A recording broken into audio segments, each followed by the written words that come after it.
Good morning, you strange and wonderful weirdos. I'm John. I'm Stacey. It's Wednesday, November 30th.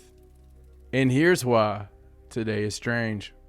All right, so let's start off with a story about two new minerals never before seen on Earth found inside a 17-ton meteorite. Wow. Very impressive to start off with. So the minerals were found inside a slice of the El Ali meteorite, which was found in Somalia in 2020.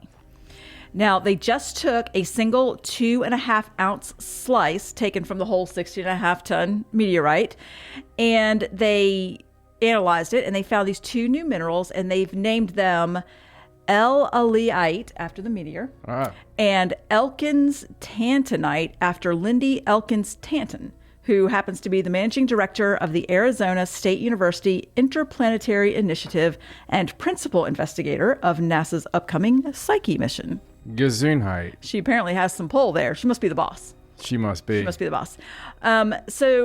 Very exciting. Two things they've never seen on Earth before. And they spoke to a gentleman named Chris Hurd, who is a professor in the Department of Earth and Atmospheric Sciences at the University of Alberta. And he cleared it all up for us. Did he? He did. Here's his quote. It says, "Whenever you find a new mineral, it means that the actual geological conditions and the chemistry of the rock was different than what's been found before." You don't say. Wasn't that nice of him? Oh. To put that in layman's terms there for us? Exactly. We heard that. Now his expertise is to tease out how, like, the geological history of the asteroid, like to figure out where it came from and how it formed. So that's what he was working on. They count like the asteroid lines, right? Yeah, exactly. And it just so happens that while working on it, they did find these new minerals, which are very exciting. They do need to do some more studies on it. And they're also looking into the material science applications for these new minerals, like what sorts of things they could do with them. They do say, however, that future scientific insights from this meteorite could be in peril because the meteorite has now been moved to China in search of a potential buyer. So they're not sure that researchers will be able to access it anymore. Depending on they're going to try to make a biological weapon out of it. Who buys it? How can we weaponize this asteroid? I don't know why my German counterpart is here in China. I have no idea. Hey, you hear that? It's storming just a bit. Couple of cats, few dogs. Yes. But we're still bringing you the show. That's right. It's been storming all night. We'll just ignore that. All right. Well, anyway, interesting new thing on Earth. Never been on Earth before. And here's Ollie with the weather. It's raining. All right. Let's move on, shall we? Let's be professional. So let's talk about a new video from ufologists. What? A new video. New video. It's the rain. Sorry. Didn't mean to excite you there. I got a little excited. This is from Scott Waring, so you may not be not as excited. From ufologist Scott Waring. He has a new video out that is possibly worth a look. He claims he has discovered a UFO that glides across the surface of the sun and has been there for years. Hot. Yes. So according to him, the object that is shaped like a triangle has been gliding over the surface of the sun for more than a year. And he's referring to images from the helioviewer from the European Space Agency. Now, he has made a video. I will show a few screenshots, but go to the link in the description to actually watch the video. You know, I didn't want to take his views away from him. I've seen this thing before, like a while back, because I watch a lot of stuff. Right. And I've seen this before, and people pointing out, this is something, and I'm always of the thinking, is it something between us? Right. Because he claims that it's huge, that it's probably the size of our moon, but he is assuming that it is at the sun. Like, right, it could be between us. But if it's not at the sun, right, then it could be the size of a plane. Exactly. Now, the object's black, which means it's not hot in this helioviewer, which maybe suggests that it's not quite that close to the sun. It does go back and forth. It periodically returns to the place it started. It's very strange. If you were an alien race and you did have a sun diving vehicle, you would have a way to keep it cool. Probably could have something to keep it cool, unless you were little lava aliens. And he does claim that he does show footage. In this article, it says from 4 different NASA cameras. I do know that there are 4 different filters. I don't know if that's necessarily forced. I don't know enough about how the HelioViewer works to know if that's actually 4 separate cameras or if the filters are just done I know of digitally. 2. I only know of 2. I'm not saying there's not 4. Right. But I know there's 2 I look at, so I don't know. And the only reason that he pointed that out is because it's on all of the different views. So if it were different cameras, then that would rule out, like just a glitch or something on the camera. It's interesting. It is. It's worth a look. And he did say that he has asked NASA several times for an explanation. I'm sure NASA gets right on his request. Have They not. know who he is. They have not responded to any of his requests for an explanation of what it is. There's one guy that probably gets that one. Like, sir, it's wearing again. Oh. Johnson! Yes, sir. It's yours. Oh, boy, I get to answer something up. Aww. You don't let me tell him anything. That's right, Johnson. Just look at his private emails. All right. But the coolest thing I ever seen from the sun, right, was the one in 2010. Yes, unfortunately, I remember. It looks like it was sucking power out of the sun. It was a bigger one. There's been a few of them. There have. And that one looked like it had a filament or something coming out. Yeah, there was one that just kind of came in like a big, like imagine like a big mosquito plane, Right. And it's that would make a lot of sense because that would be taking power. And I saw one. Remember the one that looked like a dragon? Right. Oh, that was great. It was at the height of Game of Thrones. And I was just like, and I was playing Skyrim every day. I was like, please, God, please. I don't even care if this is it. But if we're going to go out in a variety of ways that we can go out, because you got to think about it. When God made the human race or the grand designer designed us, however you want to think, they didn't leave us many easy ways out. No. The best we can hope for is dying in our sleep. I don't want to start your day off on a bad note, but you have major viruses that's never ending good, right? Right. You got car crashes. You got drowning, burning in a house. A cold murder or vacation to Chicago. You've got all these things, right?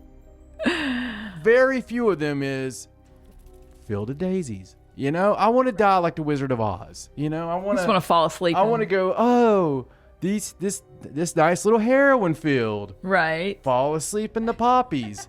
But we don't have that. So if I have to go out, which it's looking like I'm going to have to go out unless Elon gets on that brain chip quicker, I want to go out with a damn dragon. I want the biggest, meanest, orneriest, fire-breathing dragon. You want him to burn you or eat you? Oh, honey, I don't care.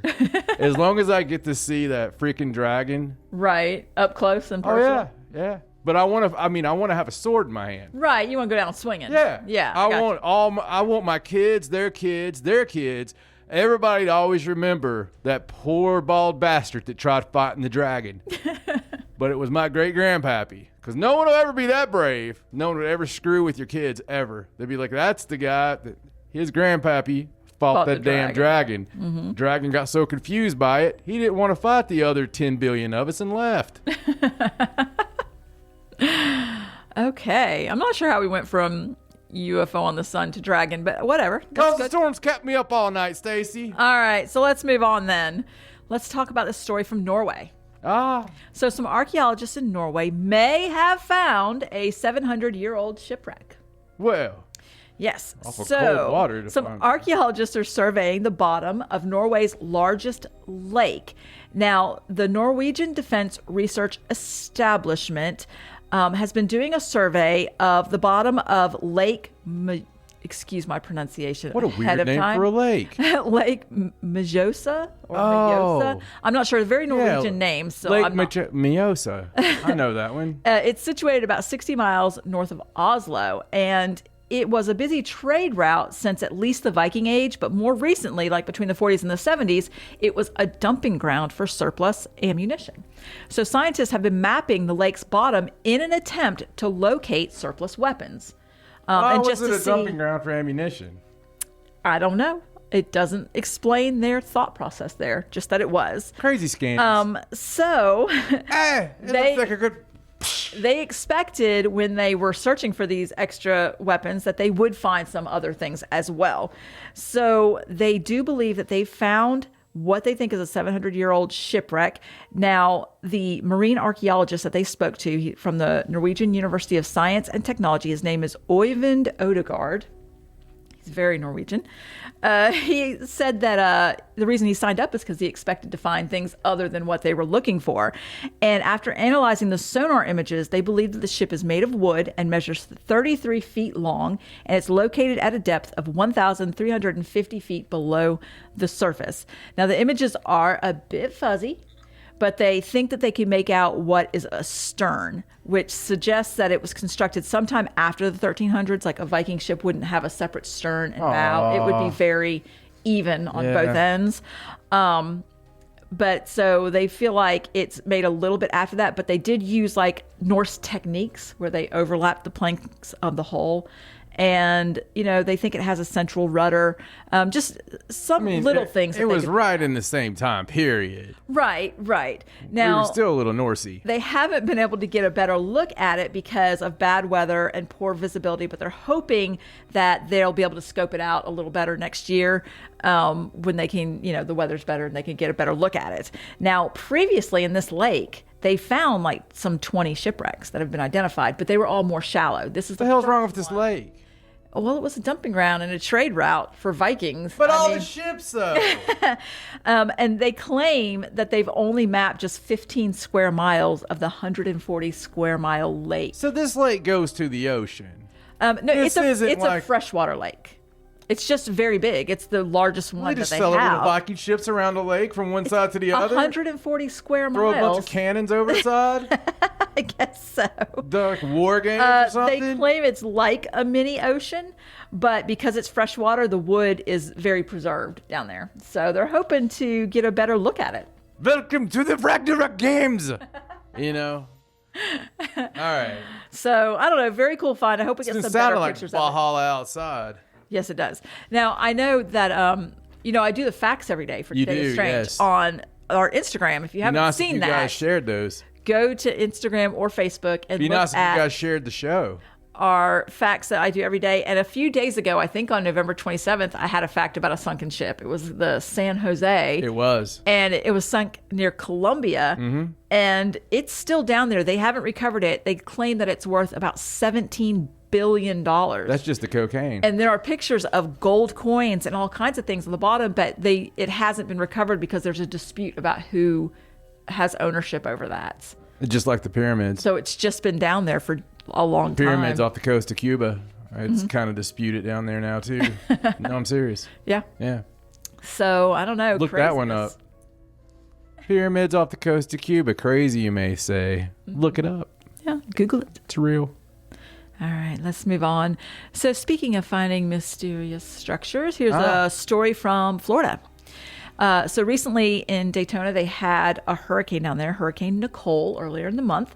And some erosion from the hurricane has unearthed a mysterious structure on the beach in Volusia County, which is Daytona Beach. And the county officials were alerted to the debris after they were discovered poking up through the sand. So what it is, and I'm going to show you a picture here that I'm showing them, it's just a bunch of wood in very straight rows poking up through the sand on the beach. They have no idea what that is. Looks like a fort. They're hoping that they can do some tests on the wood, and maybe that'll tell them something, but complete mystery right now. Or really, really old dock or something, maybe? Perhaps. It's, you know, it's been under the sand there, I guess, for who knows how long. Pretty straight. Very, very strange. Yeah, definitely straight rows, man-made, whatever it is. Well, we know if it predates 12,800 years ago, they'll call it poppycock, and we'll never hear of it again. It'll be natural. Natural. The trees just grew like this. Sometimes they did. Yes. Prove me wrong. Perfectly straight lines. Mm-hmm. All right, so let's move on. Right angles everywhere. Let's do a feel-good, happy ending story, shall we? I like happy endings. All right, so this is about a man from New Hampshire. His name is Kevin Butler. Hey, Kevin. From Windham, New Hampshire. And he was a good husband. He took his trash out, took it to the transfer station. And after he took his trash to the transfer station, he realized that he threw his wife's wedding rings away that were wrapped up in a napkin. She cleaned her wedding rings and wrapped them up in a napkin, and he threw the napkin away and took the trash to the dump. She came in the kitchen, was looking for her rings, and he was like, no, I think I threw those away. So Mr. Butler went to the transfer station where he took his trash, and the nice people at the transfer station looked at the surveillance camera, figured out where his trash was, and helped him sort through 20 tons of trash for several hours. And they did find the wedding rings. Oh. Wasn't that nice? That was... I can't believe that they sorted through. They looked through all the bags until they found the bags that I guess were his. I don't know how they determined. Trash bags all look very similar. But then they opened it and they started taking it out. And he was very upset because he's like, it's not in here. It's not in here. And the gentleman that the advisor there said, no, there's still some stuff in here. And he kept looking. And the very last napkin in the bag they pulled out, rings were in it. It's always the last. Always the very last one. So he's very thankful. He said he doesn't recommend it. Marriage? No, throwing away your wife's wedding rings and having to sort through the trash for them. He did thank the transfer station employees by bringing them pizza and, thanking them profusely for finding the very expensive wedding sets. So the wife thanked him too. It's not a lot in here about what the wife said. I'm sure she had some choice words for her husband. So was it to her fault or his fault? Nah, I mean, I don't know. She cleaned them. She did leave them in the napkin. He was just cleaning up and taking the trash out. I feel like there's some joint responsibility here, but she probably shouldn't have left them, And does nice husband, good husband, is taking trash out, is that what constitutes that? I noticed that's how you started. No, I wasn't like alluding to anything. Right? Mm-hmm. Yeah. I was just wondering, I thought maybe he was a husband that said, I'll take the trash out, darling. And she was like, oh, no. You work really hard all week. Mm-hmm. I'll do it. You never know, really, do you? You never know. Neighbors see one thing, a whole entirely other story could be playing out. Can never judge on appearances, can you? Obviously not. Continue. All right, let's move on to this last story. This is a story from Kentucky. I don't know if you know about this. This is from Lexington. Really? Yes. Well, of course I know about it. The article is about a movie that's coming out that got a release date, a new horror movie called Cocaine Bear. Do you know about Cocaine Bear? I do. Yes, Cocaine Bear is a legend here in Lexington, Kentucky. And they have made a movie loosely based on Cocaine Bear. And they did get a release date of February 2023. Very loosely based on the true story. And so what is the true story, you What say? is the true story? The true story is that a Lexington, Kentucky narcotics investigator named Andrew Thornton II, he turned into a drug dealer. He went corrupt. It happens. And in 1985, he took a plane with a ton of cocaine, a bunch of it. Good year for it. And tried to leave. Something happened to the plane. I don't have all the facts about that, but for some reason he felt like he needed to jump out of the airplane. So he jumped out with 75 pounds of cocaine, a bulletproof vest, some guns, the duffel bag of cocaine, and his parachute didn't open. Hit the ground going about 60 to 75 miles an hour in a driveway in Knoxville, Tennessee. Yeah, so that was the end of him. Now, at some point during his flight, he dumped some of the cocaine out over Georgia. Now, in comes the bear. A black bear came across the 40 kilos of cocaine that they believe he dumped out of the plane and proceeded to eat all of it. About 3 months after this whole incident, they found the bear in Georgia. He was dead from eating all the cocaine. So it wasn't like in the horror movie where he went on a rampage or anything. He just ate the cocaine and died. They took the bear, preserved him, taxidermy. And he's actually been owned by a few different people, including Waylon Jennings. They probably didn't have to do anything to preserve him. Probably not. And Waylon probably snorted his inside. Now Cocaine Bear, also known as Pablo Escobar, Yeah. He lives in Lexington at a store called Kentucky for Kentucky. You can go see him, and they sell lots of Cocaine Bear merchandise, which is basically just a cartoon bear with a lot of white on his nose. Like hats, shirts, puzzles, Christmas ornaments, whatever you want. Cocaine Bear's a thing. So they've based this movie on the legend of Cocaine Bear. They do say that most of the film's based in Georgia, obviously because that's where the bear was. But that none of it was shot in Kentucky or Georgia. It was all shot in Ireland. Yeah, well. But, whatever. I don't blame him for it that. It does star Ray Liotta. It's his last movie before he passed, because he just passed last May. Ray Liotta was the one that my friends always used to compare me to. Mm-hmm. There's an interview out there where he's talking about, he's like, there's this nutty movie that's coming out that I'm in. It's called Cocaine Bear. I love it. So it's an amazing story. Yeah. And I don't know if it's a purposeful theme or it just so happened that the cards landed the way they did. Right. But here in the last month of this show, right. how many bleeding stories have we had Right. about some type of non-human entity getting sloshed or pickled on some kind of illegal or hooch? I'm telling you, the animals they've got it figured out, don't they? I'm telling you. Sometimes I like to notice patterns. Right. And when you see all the patterns of, marijuana eating mice, cocaine bears, cocaine, what was it? The other cocaine, kangaroos? I don't remember. There's been so many. Oh, I don't want to see No, that would be terrifying. That'd be really bad. Mm-hmm. Animals have gone wild. They have gone wild. Animals gone wild. It's been raining cocaine cats and dogs. Mm-hmm. On that one, I hope you guys enjoy your Wednesday. Tomorrow, you know what tomorrow is, right? Tomorrow is the official beginning of Mariah Carey season. We'll see you in December. That's why today's strange.